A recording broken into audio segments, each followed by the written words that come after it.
పువ్వులు వికసించే సమయంలో అడగల్ల వానకైతే తీవ్ర నష్టమైతే ఎదుర్కొన్నది. కామారెడ్డి జిల్లా పెద్ద కొడగల్ ఈ తోటలో అయితున్నాం. ప్రస్తుతం మనం చామంతి తోటలో అయితున్నాం.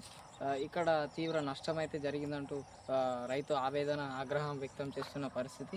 మనం ఇప్పుడు ఈ తోటలో అయితున్నాం. ప్రస్తుతం ఇగో ఇప్పుడు ఒకసారి ఇది చూసుకోవచ్చు. ఇలాంటి పువ్వులు మొత్తం ఇట్లా చాలా నల్లగా అయి మాడిపోవడం అయితే జరిగింది. మనం ఇక్కడ దాదాపు ఇక్కడ చూసుకోవచ్చు. ఇక్కడ రైతు అయితే ఉన్నారు. ఇతను ఇదే కాకుండా పెళ్ళిళ్ళ సీజన్ టైంలో బంతి పూల నుండి దండలు కానీ అవి వాళ్ళ వృత్తి నుండి వాళ్ళు చేస్తూ ఉంటారు అన్నమాట. ప్రస్తుతం ఆయన ఇక్కడ చెప్తూ ఉన్నాడు. ఒకసారి మాట్లాడే ప్రయత్నం చేద్దాం.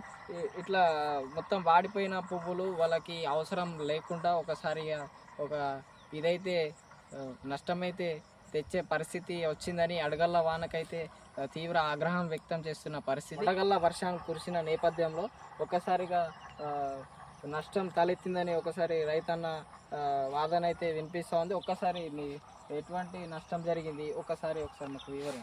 నా పేరు తమ్మలి సంగమేశ్వర్, పెద్ద కొడబ్గాల్ మండల్, పెద్ద కొడబ్గాల్. నేను పూల వ్యాపారం చేస్తుంటాను. ఒక అరెకరంలో పూల చెట్లు పెట్టుకున్నాను. చామంతి చెట్లు, లిల్లీ చెట్లు, తెల్ల లిల్లీ, చామంతి, ఆ రకంగా 2-3 రకాల చెట్లు పెట్టుకున్నాను. మొన్న అకాల వర్షాలు, వనగండ్ల వర్షాల ద్వారా పంట బాగా నష్టపోయింది. చెట్లు ఇరిగిపోయినాయి. మొత్తం దెబ్బలు తగిలి చెట్లన్నీ గాలికి ఎగిరిపోయినాయి. బాగా నష్టపోయినాను. ఇప్పుడు నేను బాగా నష్టంలో ఉన్నాను ప్రస్తుతానికైతే ఈ సంవత్సరం మట్టుకు.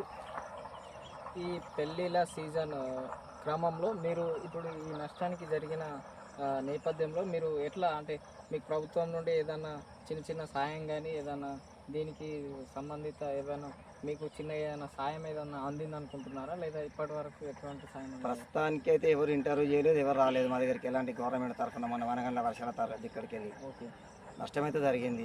ప్రభుత్వం సాయం చేస్తే తీసుకుంటాము.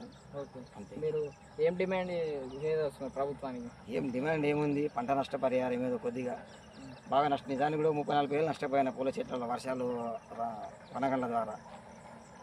గవర్నమెంట్ ఏమైనా సాయం చేస్తే తీసుకోవడానికి సిద్ధంగా ఉన్నాము, అంతే.